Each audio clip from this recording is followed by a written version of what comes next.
अभिनव उन लोगों की बातों को ध्यान से सुन रहा था। अब तो चाहत भी अभिनव की तरह उन लोगों की बातें सुनने लगी थी। क्या डेयरिंग है इन लोग की। दिग्पाल के होटल में बैठ के टाइगर की बातें कर रहे हैं। या तो इन्हें चढ़ गई है या तो इनमें बहुत ही हिम्मत है।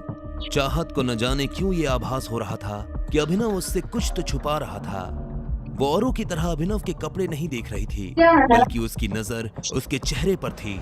अभिनव, अभिनव, हाँ, कुछ कह रही थी तुम मेरी दोस्त से झूठ बोल रहे हो। कौन सी दोस्त? अनन्या। हाँ, अनन्या। नहीं, मैं उससे झूठ क्यों बोलूंगा, ऐसा कुछ भी नहीं है।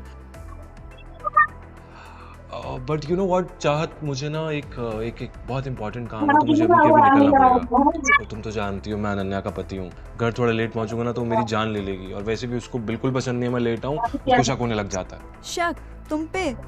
वो तुम्हें पसंद तक नहीं करती है, तुम्हारा ख्याल तक नहीं आता उसे, तो वो तुम पे शक क्यों करने लगी? हाँ जानता हूँ, मगर फिर भी अभी तो मुझे जाना होगा। तुम्हें घर छोड़ दूं? हम फिर कब मिलेंगे जल्दी? अभिनव ने इस बात का कोई जवाब नहीं दिया और चाहत के साथ होटल से बाहर आ गया।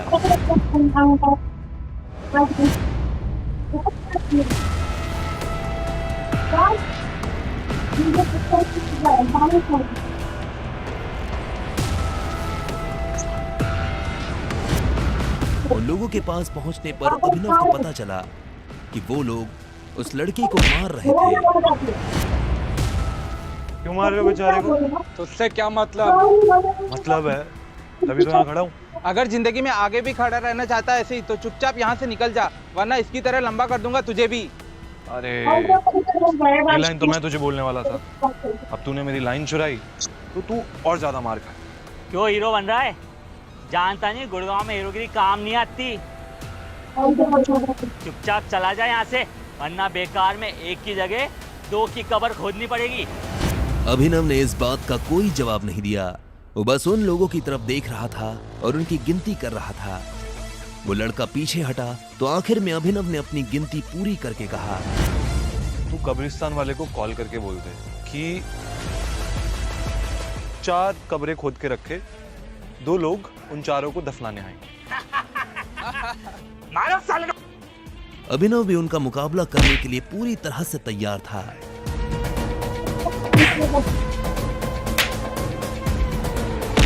देखते ही देखते अभिनव ने समा और समय दोनों बदल दिए थे।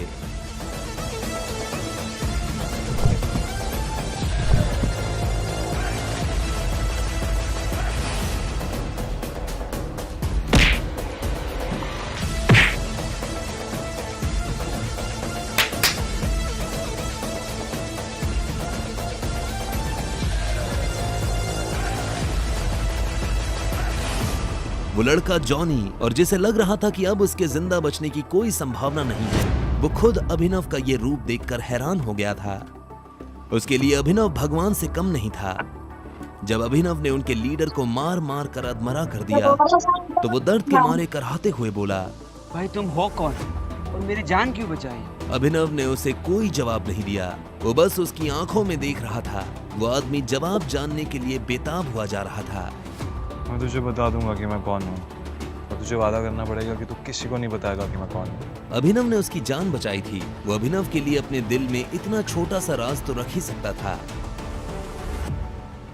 टाइगर, और इतना कहकर वो 2 कदम पीछे हो गया। जॉनी ने जब ये बात सुनी तो उसकी आंखें फटी की फटी रह गई थी। वो बिना पलक झपकाए अभिनव को देख रहा था। उसे समझ नहीं आ रहा था कि वो जो देख रहा है वो सपना है या हकीकत। जॉनी अभी भी बिना पलक झपकाए अभिनव को जाते हुए देख रहा था। कुछ देर बाद अभिनव हरदेव पाल सिंह के घर आया था। जब अभिनव अंदर आ रहा था तब राजीव, शर्मिला और परिवार के बाकी लोग किसी गंभीर विषय पर चर्चा कर रहे थे। मुझे तो कुछ समझ नहीं आ रहा कि क्या करना चाहिए। हमें गौरव से बात करनी चाहिए कि एटलीस्ट वो अकरम से बात कर ले हमारे बारे में। अब वही है तो कुछ हमारे लिए कर सकता है। जब तक किंग कॉर्पोरेशन का सपोर्ट हमें नहीं मिलेगा तब तक हमारा काम नहीं हो पाएगा। ठीक इसी वक्त अभिनव घर के अंदर दाखिल हो गया था। उसे पूरी बात तो समझ नहीं आ रही थी, लेकिन जितना उसने सुना उसे सुनकर उसे लगा कि अनन्या की कंपनी किसी बड़ी मुसीबत में फंसी हुई थी। मुझे लगता है हमें फॉक्सग्रीन होल्डिंग से सपोर्ट ले लेना चाहिए। माँ ये कैसी बातें कर रही हैं आप? ये दोनों कंपनीज टाइगर चलाता है और हम जैसे लोग तो टाइगर से सीधा जाकर मिल भी नहीं सकते। आज तक किसी ने उसे देखा तक नहीं है, तो हम कैसे मिल पाएंगे उससे? शायद चिराग इस काम में हमारी हेल्प कर पाए। मैं एक काम करती हूँ, अनन्या और चिराग की शादी फिक्स करवा देती हूँ। वैसे भी इस अभिनव ने हमारे लिए किया क्या है? अभिनव ने अपने चेहरे पर मुस्कान लाते हुए कहा। वो भले ही कितना भी थका हुआ था, लेकिन वो इन लोगों को पता नहीं चलने देना चाहता था कि वो क्या करके आया है। नमस्ते।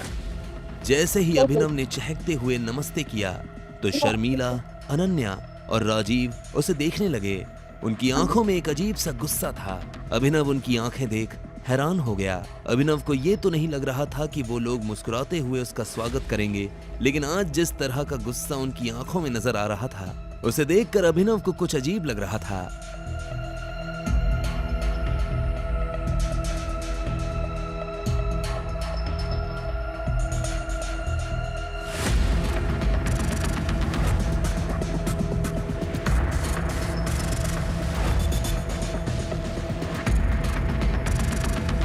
अब आगे क्या होने वाला था? आखिर क्यों सब लोग अभिनव से गुस्सा थे और किस परेशानी में फंसी थी अनन्या? क्या अभिनव उसकी परेशानी हल कर पाएगा? जानने के लिए सुनते रहिए द रिटर्न ऑफ टाइगर, सिर्फ पॉकेट एफएम पर।